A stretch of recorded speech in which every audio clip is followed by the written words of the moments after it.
Bonjour et bienvenue au camp militaire de 245 au sud du Liban. 1300 casques bleus français y sont présents pour maintenir la paix dans la région. L'armée de terre, pour mener à bien cette mission, a déployé ses tout derniers équipements, comme le camion d'artillerie César ou ici le véhicule blindé de combat d'infanterie.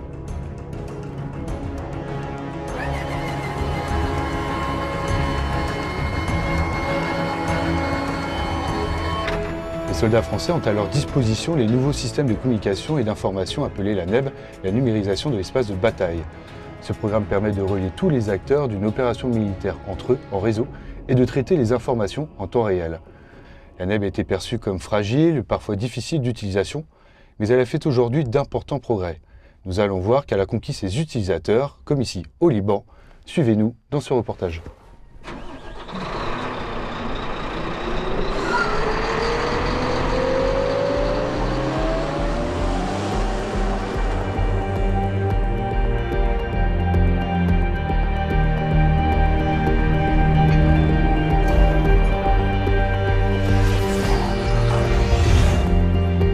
Dans le combat moderne, l'avantage va à celui qui a la maîtrise de l'information. Les chefs militaires ont toujours eu le souci du renseignement afin de prendre un temps d'avance sur leurs adversaires. Les grands échecs militaires ont souvent été liés au manque d'informations, au bon endroit, au bon moment. Le développement des nouvelles technologies de l'information et de la communication permet de nouvelles possibilités. L'armée de terre saisit la balle au bond. La création d'un réseau d'information militaire à but opérationnel devient une priorité pour donner naissance à la numérisation de l'espace de bataille. La NEB entre dans sa phase d'expérimentation en 2004. Fin 2009, elle monte en puissance. L'arrivée des équipements se généralise dans les forces et surtout l'utilisation des outils numérisés devient incontournable dans la conduite des opérations.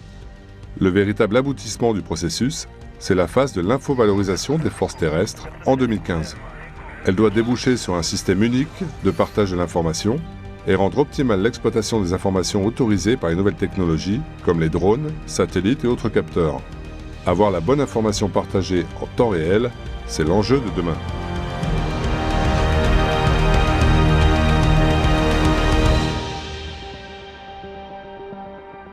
Le Sud-Liban. 33 pays et 12 000 casques bleus sont mandatés par l'Organisation des Nations Unies. Leur mission est de maintenir un environnement sûr et sécurisé. Parmi eux, 1400 soldats français. Ils disposent des tout derniers équipements de l'armée de terre. Petits véhicules protégés, camions d'artillerie César, véhicules blindés de combat d'infanterie, ou encore les systèmes de la numérisation d'espaces de bataille. Toutes les unités sont reliées entre elles à l'état-major par le système de transmission de l'information numérique appelé la NEB. Alors la NEB c'est quoi et ça marche comment? Petit rappel. La NEB est une sorte d'Internet qui met en réseau tous les opérateurs d'une force, de l'état-major aux soldats. Ce réseau permet de diffuser et de traiter en temps réel les informations nécessaires aux différents échelons de commandement sur le champ de bataille. Elle repose sur une architecture assez complexe de plusieurs systèmes d'information, tous interopérables entre eux. Le système d'information pour le commandement des forces constitue le système global d'information des postes de commandement de niveau brigade à corps d'armée. Il permet de préparer et planifier rapidement les combats, de prévoir leurs évolutions et de les conduire. Le système d'information régimentaire est le niveau intermédiaire de collecte de l'information. Il relie les unités au contact, au système de commandement vers le haut et permet d'échanger des messages avec les forces sur le terrain. Le CIR transmet à l'état-major, au travers du SICEF, les demandes d'appui à l'artillerie, recueille les comptes rendus et tient à jour la situation tactique. Le système d'information terminal ferme la chaîne numérisée.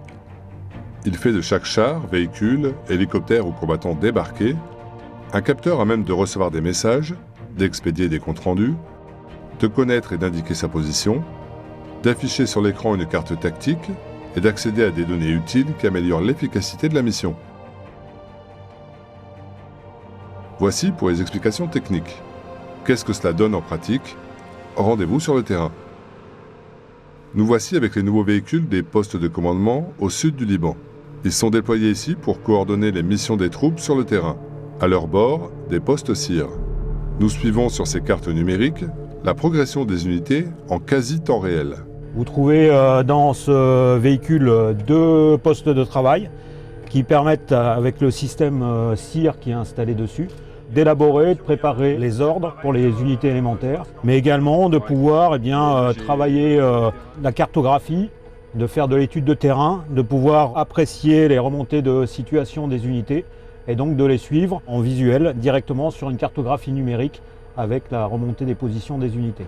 Ces positions représentent la localisation exacte des troupes ennemies. Cette technique est appelée le Blue Force Tracking. C'est une des plus-values de la NEB. On a une remontée de toutes les positions des unités. Ces remontées, bien sûr, nous permettent d'avoir la position exacte des unités puisque tous nos éléments ont GPS, pair 4G et puis avec le CITEL, ce qui permet d'avoir exactement leur position. Je clique dessus et j'ai en plus découverte d'un propulseur de RPG, prise de photos effectuées qui seront transmises dès que possible. Voilà, mesures de protection et de sécurité prises. Donc pour nous, c'est du plus. L'armée de terre a créé depuis 2007 des postes de maître NEB dans les unités. Ils assurent le suivi technique des équipements et forment les utilisateurs. L'adjudant-chef Mort est le maître NEB du GTA français au Liban. Il forme aujourd'hui les hommes du matériel équipés de postes CITEL. Aujourd'hui, on mène une instruction sur le CITEL, sur la mise en œuvre du CITEL, de manière à ce que tous les personnels qui sont équipés puissent l'utiliser dans les meilleures conditions. Les missions du maître NEB, principalement, c'est de coordonner et de superviser l'instruction au sein du régiment. Ensuite, au niveau opérationnel, c'est de conseiller les chefs au niveau du PC régimentaire ou des unités élémentaires dans l'utilisation des systèmes d'information. Au Liban, tous les matériels sont équipés d'un système d'information terminal embarqué. Le CITEL équipe les petits véhicules, le CITV1 les véhicules de combat d'infanterie et le système Atlas pour l'artillerie. Le tout relié au poste CIR du poste de commandement. La numérisation doit permettre le partage des informations entre tous les acteurs d'une force. Pour cela, les systèmes doivent être compatibles entre eux. L'interopérabilité des systèmes, c'est le défi de la NEB. C'est la raison d'être du détachement d'appui à la NEB, à la section technique de l'armée de terre. Direction la STAT, à Versailles-Satori. Nous sommes avec les experts de la NEB. Écoutez, moi je vais prendre contact avec mes techniciens là tout de suite. On va aller sur la plateforme et on va mettre en œuvre pour retrouver la panne et vous donner la solution. L'adjudant-chef Mort vient de contacter depuis le Liban le détachement. Le capitaine Navarro et son équipe sont à pied d'œuvre. Le problème technique est traité en priorité, besoin opérationnel oblige. Tiens, mon Jean-chef, ça tombe bien. Je viens d'avoir un appel de l'officier SIC du 92e RI. Sur son réseau BBN de remontée de position là, sur le CIR, il rencontre des problèmes d'affichage. Le DANEB a une plateforme de soutien technique. Tous les systèmes sont ici représentés pour reproduire la configuration utilisée par les opérateurs et trouver la panne. Donc nous venons de recevoir un appel téléphonique qui me demandait un appui concernant un problème sur des remontées de position par le biais d'un système français. Donc j'ai pris les éléments, j'ai pris ses coordonnées, il doit m'envoyer les données techniques de communication et sur cette plateforme, là, cet outil, nous allons reproduire la panne pour répondre à sa problématique sur le terrain. Bon à savoir, le DANEB a mis en ligne un forum et des fiches techniques sur le site de la STAT. Très pratique en cas de problème d'utilisation d'un programme de la NEB. Suivez le guide.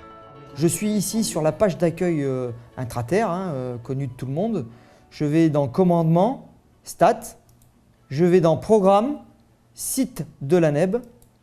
Voilà. Et là, nous sommes sur la page d'accueil du site NEB de l'armée de terre, enrichi par tout le monde. Ici, j'ai mon forum et éventuellement, j'ai des outils mis en place par le DANEB. C'est là que je vais trouver mes fiches d'aide à l'usager, etc.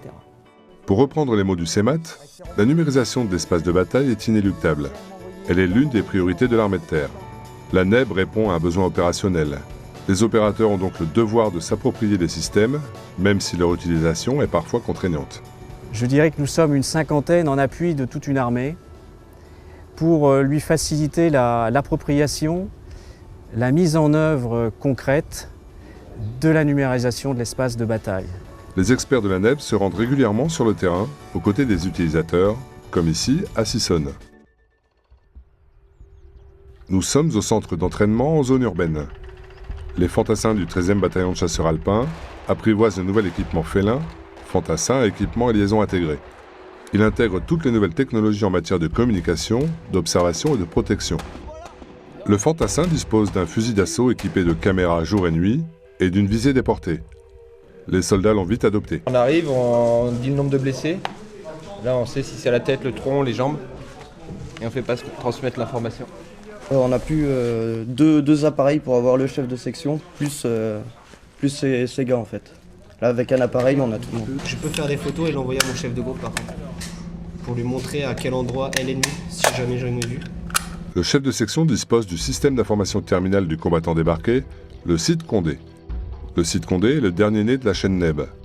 Les systèmes numériques n'existaient qu'en version embarquée dans les véhicules.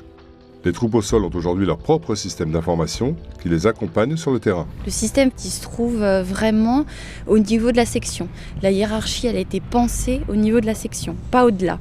C'est-à-dire qu'au-dessus, ça devient compliqué pour un chef. C'est pas l'outil du chef, c'est l'outil vraiment du chef de section et de sa section. Cela ressemble à une tablette tactile avec plein d'applications. À la différence près que cette tablette est dédiée aux militaires avec des applis à but opérationnel. Gestion d'images, photos et vidéos, stockage et partage des informations, suivi des consommations, messagerie, GPS et bien d'autres fonctions. Le système d'information terminale du combattant débarqué, ergonomique et pratique, apporte une aide à la décision. Avec le site Condé, j'ai la position des différentes sections, des sections voisines, la position des appuis. Et donc ça permet en fait, voilà, dans le brouillard de la guerre, d'éclaircir légèrement ce brouillard et d'y voir un peu plus clair pour le chef de section infanterie. Tous les détachements qui rejoignent l'infanterie, c'est-à-dire le génie ou la cavalerie, sont eux aussi numérisés. On les intègre dans le réseau et ça nous permet de voir, au même titre qu'on voit un de nos groupes, on peut voir le groupe génie ou un char qui est relié à la section. Toutes ces fonctions participent à la valorisation de l'information. Une information fiable, partagée de tous, quasiment en temps réel sur un réseau sécurisé. C'est cela l'enjeu de la NEB.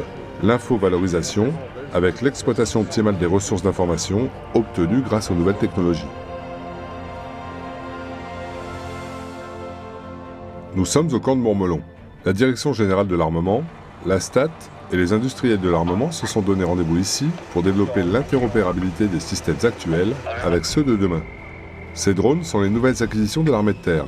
Ils vont participer pleinement à l'info-valorisation. La finalité, c'est pas le réseau, c'est vraiment la mise en valeur de l'information partagée entre tous. Donc c'est ça l'infovalorisation, c'est la mise en valeur de l'information entre toutes les unités du dispositif. L'idée, c'est à travers par exemple des senseurs tels que les drones ou les robots, d'envoyer l'information la plus pertinente possible et au bon endroit par rapport au dispositif opérationnel. Derrière, ce qu'il faut, c'est rentabiliser le résultat, c'est-à-dire de décider quelle est la bonne information et à qui elle doit être destinée, de façon à ce que la mission des fantassins ou des véhicules blindés qui sont sur le terrain soit facilitée. La numérisation de l'espace de bataille participe depuis des années à la transformation des forces et à la montée en puissance du programme Scorpion. L'objectif est de relier tous les membres d'un groupement tactique interarmes entre eux dans une bulle numérique. Ils auront tous accès à l'information valorisée. Le SICES, système d'information du combat Scorpion, remplacera l'intégralité des systèmes d'information du GTIA, du CIR au site. La livraison de ce nouveau système doit intervenir dès 2015. Le SICES mettra en réseau toutes les plateformes et permettra l'intégration des systèmes actuels en un seul système. Scorpion, c'est l'équipement du GTIA futur. C'est l'enjeu majeur de l'armée de terre de cette décennie. La NEB en est la pierre angulaire.